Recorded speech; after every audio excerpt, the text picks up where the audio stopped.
So I'm here in Seattle unexpectedly with Julie Novakova, who is an evolutionary biologist from Charles University in Prague, the Czech Republic.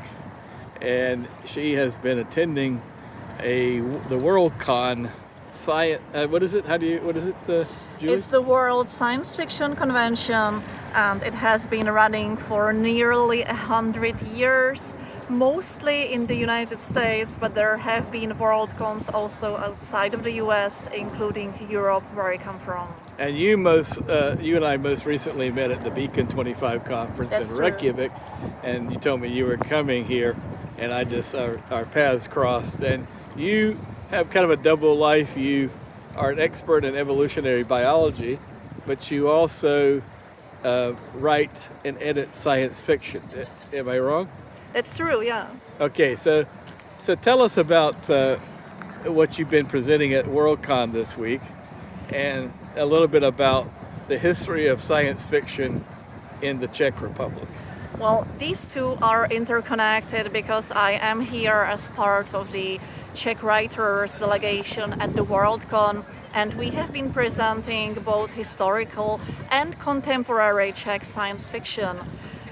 Every one of you surely heard the word robot, which actually comes from the Czech language. It was first used in Karel Čapek's science fiction drama RUR, Rossum's Universal Robots, which was published in 1920 and first performed in 1921.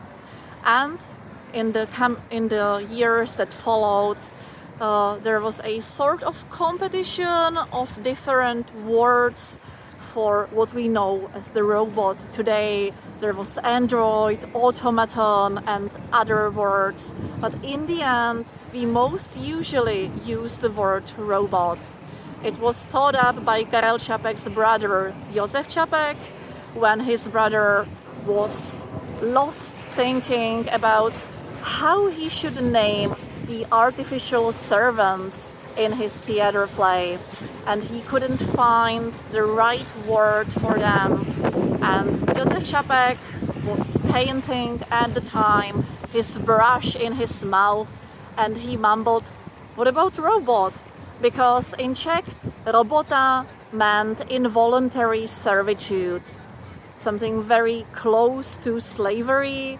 And in Karel Čapek's play, the robots are sentient, intelligent, but they are artificial, involuntary servants. They are basically slaves, which is why they revolt against humanity in the end.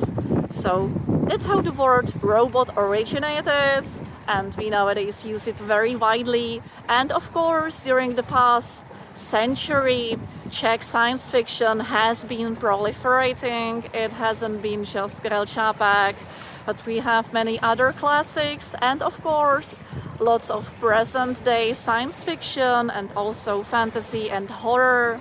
And right here at the Worldcon, I'm here with my new anthology, From the Land of Robots and Golems, because golems are also a big part of the Czech cultural heritage, because the Jewish folklore about the golem basically originated in Prague, especially with the legend of Rabbi Lev and his clay servant, the golem, and it has been used in fantasy and horror ever since. So we have the science fiction staple of the robot and the fantasy staple of the golem, and these two are closely related as artificial servants, and they permeate the fiction ever since the 19th and 20th century up until this day.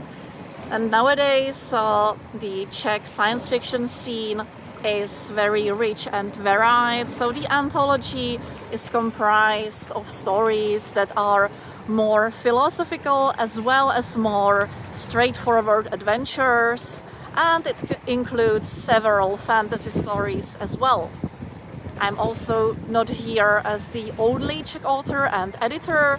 There are also Jan Kotouč, Vilma Kadlečková, Martin Vopienka, and a few others. So tell us about the evolution of the robot as it first put out by Čapek. I hope I'm pronouncing his name Yes, correctly. you are. And the evolution of the robot from the early 20s as someone as a artificial construct in total servitude to now having sentient robots, and the great fear among a lot of people who distrust AI is that robots or AI or sentient robots will eventually revolt perhaps and take over the world. I mean, they could become a menace. So tell us about the evolution of, speak to the evolution of robots both in our society and in science fiction.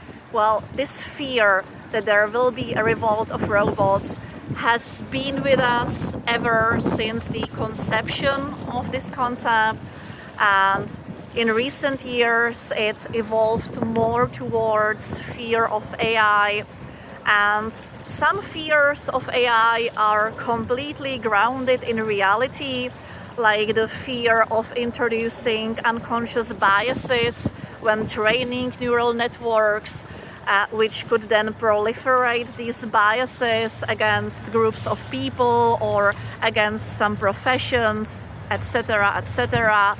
This is a completely realistic fear that we have to address, same as fears about AI being trained on copyrighted works without permission, and so many other issues with present-day artificial intelligence, which is a very narrow definition of intelligence. It's nowhere near general intelligence or even consciousness, and we are certainly not sure whether these are even possible in the foreseeable future, maybe in the farther future, but so far this remains the stuff of science fiction. And in science fiction, robots to a large extent reflected injustices against other people, and the science fictional settings enabled us to look at things from new perspectives and to develop more compassion or understand reasons why in the real world not robots but people might want to revolt against others. And this has been a prevalent theme not just in Czech science fiction but all over the world in the genre. And let's talk about briefly in the science fiction realm in films. If you take Star Wars, where robots, particularly C3P, what is it? C3PO, yeah. was a amicable, friendly servant. He had a kind of a strong will of his own, but it was not a threat. Compare that to the alien android, or the android in the Alien film series, the first one in particular, who was basically evil, if an android can be evil. So talk about those two, and why do you think the android in the Aliens film went wrong and the C3?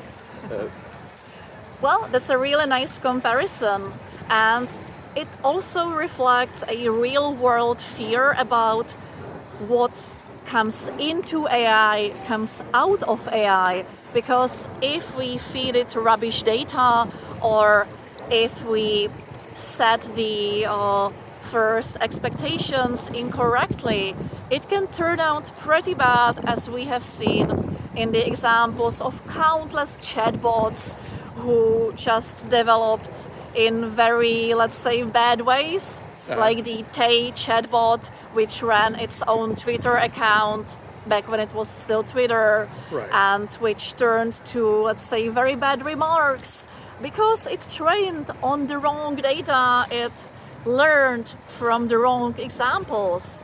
And it's a real fear that if we feed the wrong data into AI, or in the future into autonomous robots, we might get pretty bad results. So again, it comes down to us and how we either program or let the AIs learn.